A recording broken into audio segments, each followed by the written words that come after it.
Hello, all you wild and free ones out there. Middle-aged madam here. And by madam, I don't mean the proprietress of an illicit establishment. But I am middle-aged, and I'm frequently called madam. Marianna Spring's name keeps springing up, and I discovered that she's the specialist disinformation and social media correspondent at the BBC. I looked her up and found a charming, angel-faced young woman with an earnestness reminiscent of my own in my younger days. It intrigued me to learn that the BBC had a specialist disinformation and social media correspondent.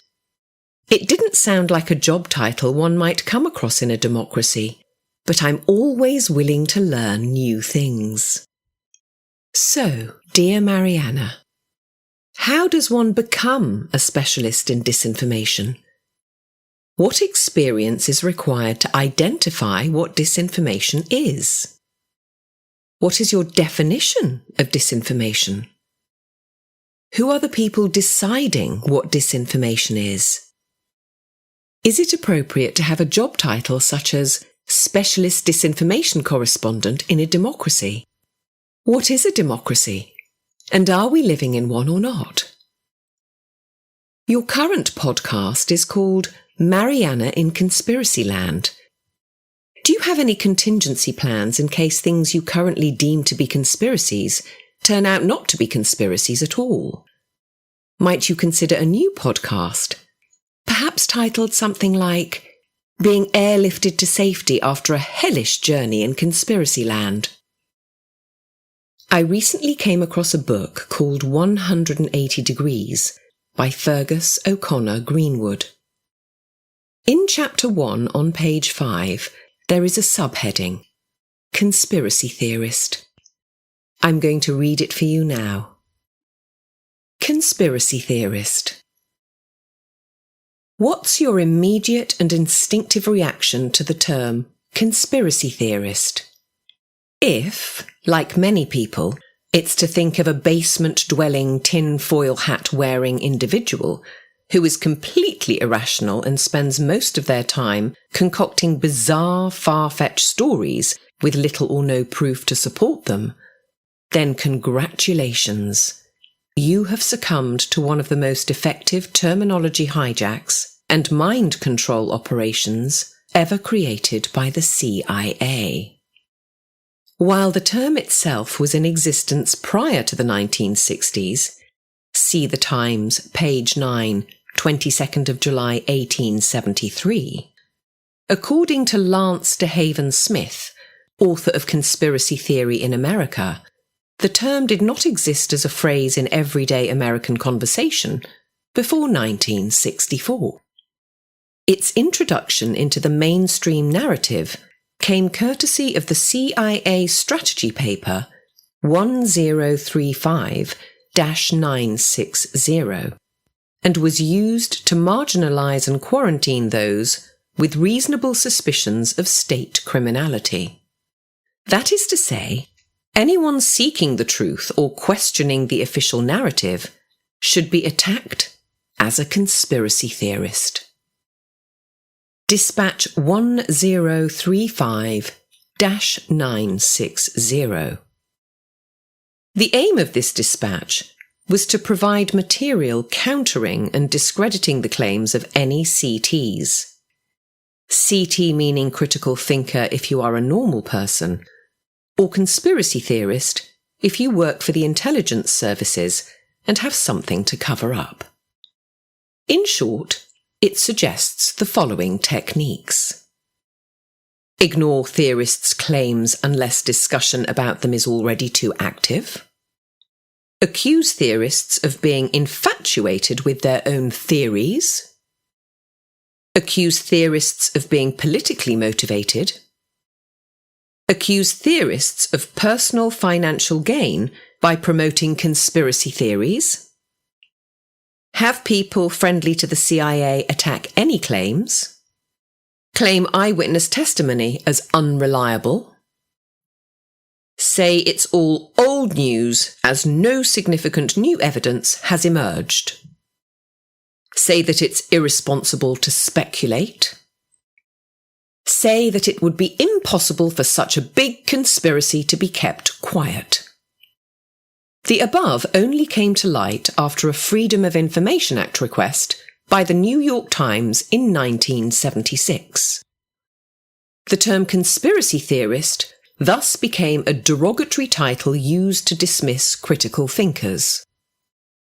The purpose of the term was, and still is, to take the focus off the suspected crime and place it onto the accuser. And guess what? Sadly for both the truth and for humanity, this manipulation has worked brilliantly.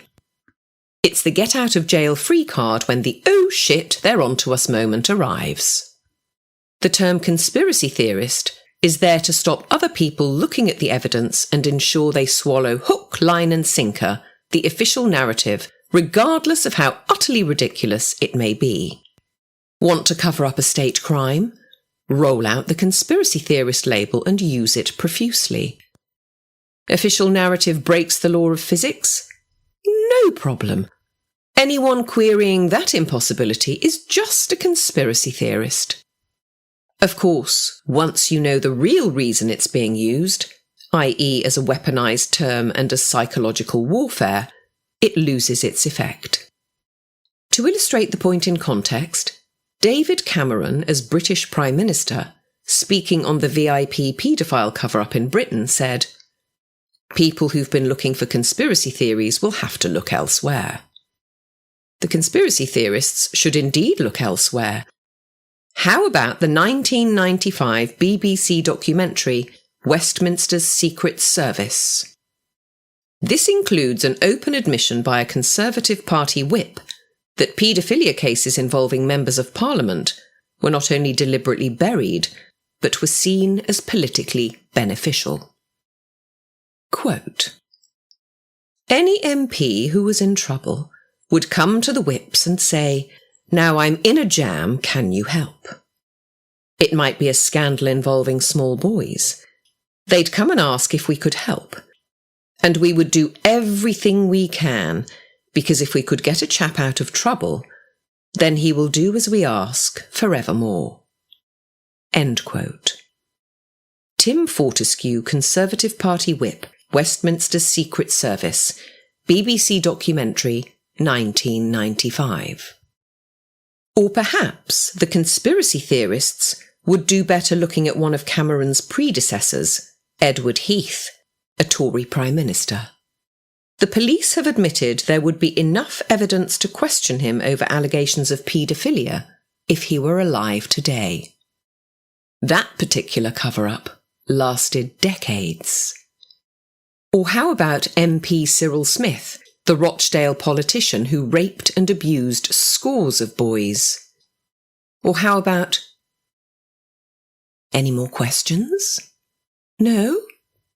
Good. Now that you are aware of the conspiracy theory nomenclature tactic, perhaps you will challenge its usage whenever you come across it. After all, conspiracies happen all the time. So why would a suspicion of one be anything other than normal? A conspiracy is simply when two or more people come together and use methods of deceit and deception to achieve a goal that is unethical or illegal. Of course, in human history, that has never happened. Ever. If, under the appropriate circumstances, you are not a conspiracy theorist, you are either remarkably uninformed, spectacularly misinformed, or something far worse, a coincidence theorist, or someone who blindly accepts a series of interrelated criminal misdeeds as just bad luck because someone in authority said so. Albert Einstein said, "Unthinking respect for authority is the greatest enemy of truth." The running list of conspiracy theories that are turning out to be conspiracy facts is getting so long as to be laughable. All was strenuously denied at the time, and anyone suggesting otherwise was ridiculed prior to their exposure. All turned out to be the truth. Here are 3 modern classics. The government is spying on you. Edward Snowden and Russell Tice. The CIA is a drug trafficker, Gary Webb of Dark Alliance. Area 51 exists, Bob Lazar. A more up-to-date take on this tactic of ridiculing those seeking the truth can be seen in the usage of truther. This one is a slightly pathetic revamp of the same tactics, i.e. attempting to turn something positive into a pejorative term. You can either choose to be cowed into submission or not. Quote, I am a conspiracy theorist. I believe men and women of wealth and power conspire. If you don't think so, then you are what is called an idiot. If you believe stuff but fear the label, you are what is called a coward. End quote. David Collum, at David B. Collum, Professor, Cornell University, 18th of July, 2019. If in the 2020s you are still using conspiracy theorist as a pejorative term, then understand that you are probably demonstrating your own indoctrination and ignorance. And with this clarification, we are free to go hunting for the truth without being distracted by such obvious labelling tactics. There is one more label to address before we do so. If you want to sideline anyone who doesn't support your narrative, then give out the penultimate in generalised modern pariah mislabelling. Call him or her a terrorist. That's the end of the section in 180 degrees. I'd like to end with a quote from Frederick Douglass. To suppress free speech is a double wrong. It violates the rights of the hearer, as well as those of the speaker. I'd love to hear your thoughts, dear Marianna.